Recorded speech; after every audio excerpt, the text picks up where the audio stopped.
उधर भाजपा प्रदेश अध्यक्ष बंशीधर भगत को भी कोरोना हो गया है। साथ ही बंशीधर भगत के बेटे की रिपोर्ट भी कोरोना पॉजिटिव आई है। बंशीधर भगत के कोरोना पॉजिटिव आने की वजह से भाजपा प्रदेश कार्यालय को सील कर दिया गया है। भाजपा दफ्तर के गेट पर बाकायदा एक नोटिस चिपकाया गया है और इसके साथ ही बंशीधर भगत के संपर्क में आए लोगों के टेस्ट भी कराए जा रहे हैं। अभी कुछ रोज पहले बंशीधर भगत ने देहरादून स्थित अपने आवास में गृह प्रवेश किया था, जिसमें सीएम त्रिवेंद्र सिंह रावत, प्रदेश प्रभारी श्याम जाजू, विधानसभा अध्यक्ष प्रेमचंद अग्रवाल, कृषि मंत्री सुबोध उनियाल, उच्च शिक्षा राज्य मंत्री धन सिंह रावत, राज्य मंत्री दीप्ति रावत, विधायक हरबंस कपूर समेत संगठन महामंत्री अजय कुमार भी शामिल हुए थे। इसके साथ ही कुछ दिनों पहले चैंपियन की भाजपा में घर वापसी कराई गई थी, जिसमें कुंवर प्रणव सिंह चैंपियन के अलावा उनकी पत्नी भी शामिल थी। तो भाजपा कार्यालय को फिलहाल 2 दिन के लिए सील किया गया है और सैनिटाइज कराया जा रहा है।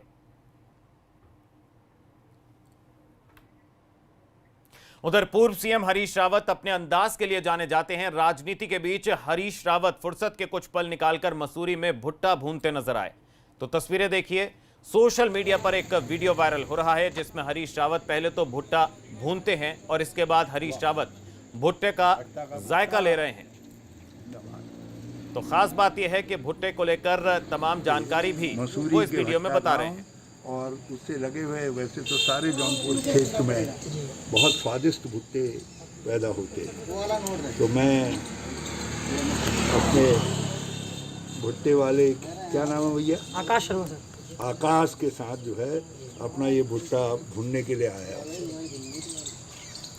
और एक भुट्टा मेरे पास जो है जिसका बीज कभी मैंने दिया था, ये हमारे वहाँ का भुट्टा है, भगवानपुर का भुट्टा है। तो ये भी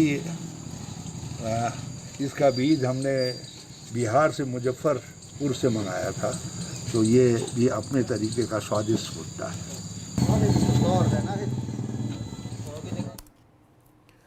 उधर उधम सिंह नगर के रुद्रपुर ट्रांजिट कैंप थाना क्षेत्र में उस वक्त हड़कंप मच गया जब पुलिस टीम एक घर में खुदाई शुरू कर एक के बाद एक 4 कंकाल पुलिस ने बरामद किए। कंकाल बरामद कराने वाला भी कोई और नहीं, मृतकों के बेटी दामाद ही थे। आरोप है कि जमीन के लालच में बेटी और दामाद हैवान बन गए।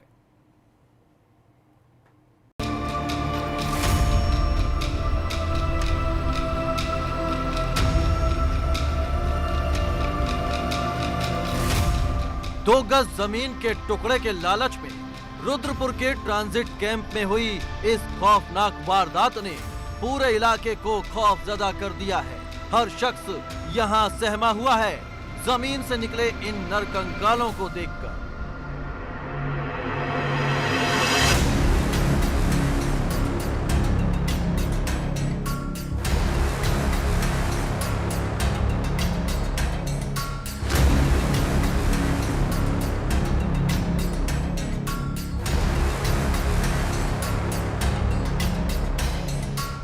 एक घर में 1 साल से दबा कर रखे गए हीरालाल, उनकी पत्नी और दोनों बेटियों के कंकाल अब बरामद हुए हैं और सनसनीखेज खुलासा हुआ है नरकंकाल की इस कहानी का, जिसमें गुनहगार कोई और नहीं बल्कि हीरालाल के दामाद और बेटी हैं।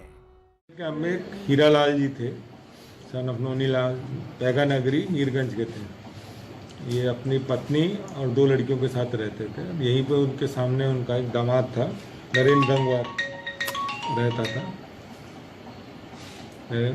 तो इस नरेंद्र गंगवार ने इनकी हत्या कर दी थी 20 अप्रैल 2019 को संपत्ति के लालच में, और उसके बाद इन चारों को मार करके उनके घर में गाड़ दिया था, ऊपर से सीमेंटेड कर दिया था।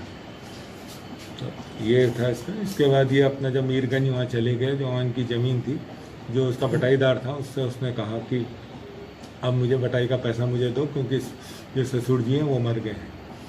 और उसने कहा उनके और लोग कहाँ हैं, तो कहने का माता जी भी कहीं चली गई हैं और लड़कियां दोनों चली गई। दामाद के सास ससुर और सालियों को मौत के घाट उतार देने वाली इस वारदात का खुलासा तब हुआ जब आरोपी नरेंद्र गंगवार 25 अगस्त को जमीन के लालच में मृतकों का मृत्यु प्रमाण पत्र बनवाने के लिए पहुंचा था। तो इससे हम यहाँ पर आए, इससे बात हुई तो बोले 2 लोग ये लॉकडाउन में ख़त्म हो गए 1-1.5 महीने पहले ख़त्म हो गए। तो हमने किया, फिर किया तुमने, बोले सरकार वहाँ पर दाह संस्कार नहीं करने दे रही थी। तो हम इन लोगों को जीप में रखकर लोहा नंगला, पहले जिया नंगला बताया, फिर कहा कि हम लोहा नंगला ले गए और पुल के नीचे दाह संस्कार कर आए। तो हमने कोई सबूत दिखाओ, फिर तो ये हम लोग वहाँ से चले। फिर क्या हुआ, फिर बताओ आगे। फिर इनसे और दोबारा बात हुई, फिर बोले ये कि मोटरसाइकिल पे रख के हम लाशें ले गए के करके। तो हमें विश्वास नहीं हुआ। मकान और प्रॉपर्टी का लालच वजह बना इस पूरी वारदात की। फिर एक दिन दोनों के बीच कहासुनी में बेटी और दामाद ने सास और ससुर को इतनी बेरहमी से मारा कि उनकी मौत हो गई। इसी बीच दूसरी साली लौटी तो उन्हें भी लाठियों से पीट पीट कर मार डाला। इसके बाद उसने चारों शव को घर के अंदर ही दफना दिया। विकास कुमार, उधम सिंह नगर, ABP गंगा।